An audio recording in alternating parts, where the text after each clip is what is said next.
What if the true seat of power isn't held by the world leaders you see on the news, but by a hidden elite who have learned to think and act as a single, unified organism? Today, we dive into a provocative thought experiment. From the brutal training of Spartan warriors to the mystical cosmology of Gnosticism, we are about to uncover the hive mind strategy that allows a small group to conquer the world. Is our reality a prison or a path to the divine? Let's find out. Imagine an island.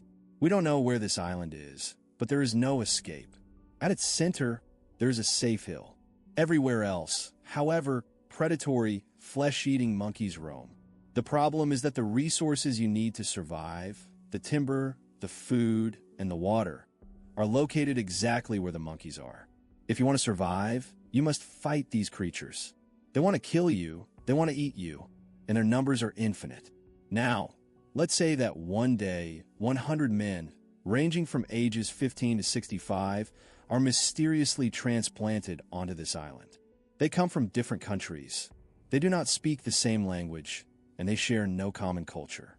They are poor and have little education. Initially, the situation looks utterly hopeless. You would imagine they would simply lie down and die. But in reality, the opposite happens. In this desperate situation, they find a drive, a spirit to fight for each other. They radically transform themselves. Even though they were once weak, they learn to become strong. Even though they were uneducated, they learn to be wise, clever, and strategic. The first thing they do is develop a common language. Whether they spoke Chinese, English, or Russian, they quickly create a way to communicate. Through this language, they tell each other stories, which eventually become a founding myth, a shared belief that God has chosen them for a higher purpose. To reinforce this new religion, they develop intense rituals. These rituals include physical intercourse, used to create deep intimacy and unbreakable bonding among the men. Then, they must pick a leader. A 65-year-old man stands up. He is wise, strategic, and inspiring. But then, a teenager stands before them. He doesn't say a word. Instead, he takes a knife and sacrifices his own hand in front of everyone, without even crying. Who do they pick? The second person, obviously. The man who has shown absolute sacrifice. The old man becomes the advisor. But the leader is the one most willing to die for the collective. This cohesion leads to what I call synchronicity. Think of a sports team, a soccer team. How are they able to work together so perfectly? It is because their minds are alike. It is a hive mind. This allows for something almost like telepathy, where they think and act as one. Consider this. You are out collecting wood with 9 comrades. Suddenly, you are attacked by 100 flesh-eating monkeys. There's a rope bridge. 9 men get across, but you're the last person. You know that if the monkeys cross that bridge, your brothers are dead. What do? You don't even think. You cut the rope. You kill yourself because your life no longer matters. Only the team matters. We see this in real war. In trench warfare, when an enemy throws a grenade into a trench, a soldier will jump on it to absorb the explosion. He doesn't deliberate. It happens instantaneously because his comrade's survival is his only priority. This synchronicity develops until they can virtually read each other's minds. Now, imagine that after 20 years of this, you are suddenly transported back to the real world. You return to your old life, but you still have that hive mind and that intense drive. What would happen? You and your 100 brothers would find each other again. You would share your rituals and your religion with your children and grandchildren. Over time, you would conquer the world. You would become the secret elite. There may be presidents and famous figures on the surface, but secretly, you are the ones in control. Your descendants will inherit this legacy, holding the true power in the world. Now, I want to answer the question, why are these individuals in charge instead of the apparent leaders of society? To understand this, we must look at history. How we know my theory is correct? We look at historical analogies, starting with Sparta. Sparta is one of the most famous military societies in history. You may have heard of them through the movie 300. That story follows 300 Spartan soldiers fighting hundreds of thousands of Persians at the Battle of Thermopylae. This was the gateway to mainland Greece. Rather than retreating, these 300 soldiers, led by Leonidas, made a final stand. They fought to the death and were massacred. Their sacrifice, however, inspired the rest of Greece to eventually repel the invasion. But how did they create such a culture? The Spartan education system, known as the agoge, was remarkable and disturbing. At age 5 or 6, boys were taken from their homes and placed in schools run by older boys. There was no formal classroom education. Instead, the older boys would constantly harass and beat the younger ones. We call this hazing. Crucially, this brutality built solidarity. These young boys learned to love and trust each other because only by helping one another could they survive. When they hit puberty, they were mentored by older soldiers. They became lovers, and this intimacy further strengthened their group solidarity. Through hazing, they learned trust. Through mentorship, they learned to think as a hive mind. Their graduation mission was equally dark. Sparta had a class of slaves called helots. To graduate, young soldiers would hide in the fields at night and ambush any helot found outside after curfew. They would cut their throats, a form of human sacrifice. This served to build the ultimate group cohesion and synchronicity.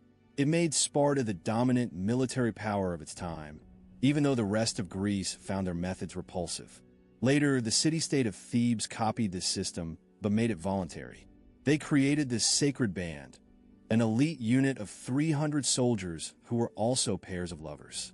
At that time, there was no modern concept of homosexuality. These bonds were seen as a natural way to ensure that no soldier would ever abandon his partner on a battlefield. The Sacred Band became the vanguard, the spearhead of the Theban army, and they were terrifyingly ferocious. Eventually, Macedonia, led by Philip II, copied the Theban system. Philip built the greatest army in the world, which his son, Alexander the Great, would later use to conquer Persia. In 338 BCE, at the Battle of Coronea, Macedonia fought the combined forces of Thebes and Athens. When the battle was lost, the Sacred Band did not flee. They stood their ground in the center of the field, blocking the Macedonian charge so their allies could escape. They did not fear death, they welcomed it. For them, honor and sacrifice were everything.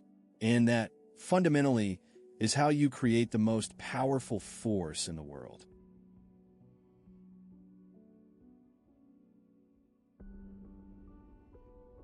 Now, let's explore the metaphysical framework behind this theory. It draws from Plato and a religious tradition called Gnosticism. Gnosis simply means knowledge.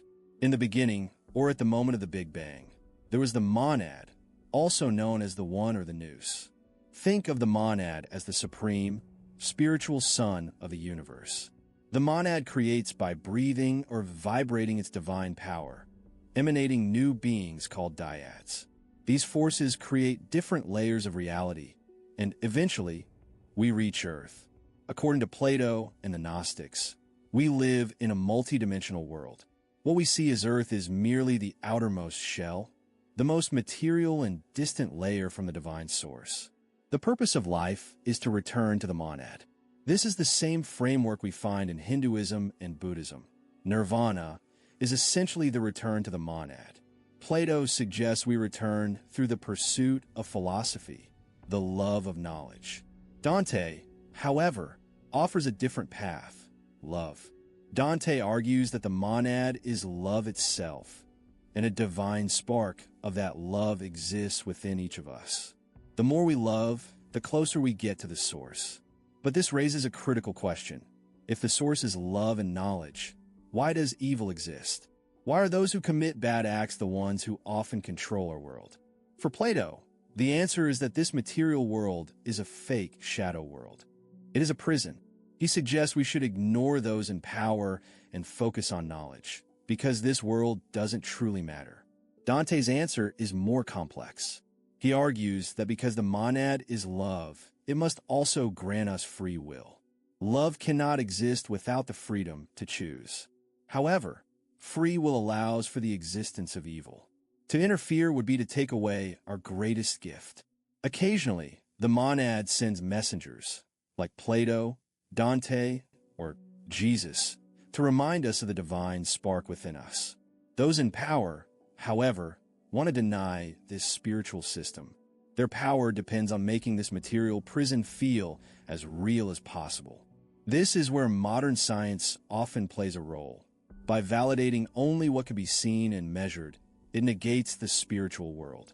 Furthermore, the powerful use transgression, coordinated evil acts, to align themselves with lower, darker forces in this multi-layered universe. Think of it like the internet. By committing the same transgressions, they lock onto the same dark frequency, allowing them to achieve synchronicity and a shared hive mind. In our current society, this manifests as a system that is fundamentally anti-love. It denies our free will and prevents genuine human relationships from flourishing. For example, the education system often forces parents to prioritize grades and future jobs over their children's actual happiness and agency. This denial of free will is, in this model, the very definition of evil. The powerful want to stay in power, so they develop ideologies that rationalize their control, even if it means denying the ultimate truth of the monad. They convince us that the material world is all that exists, trapping us further in the outermost shell of reality.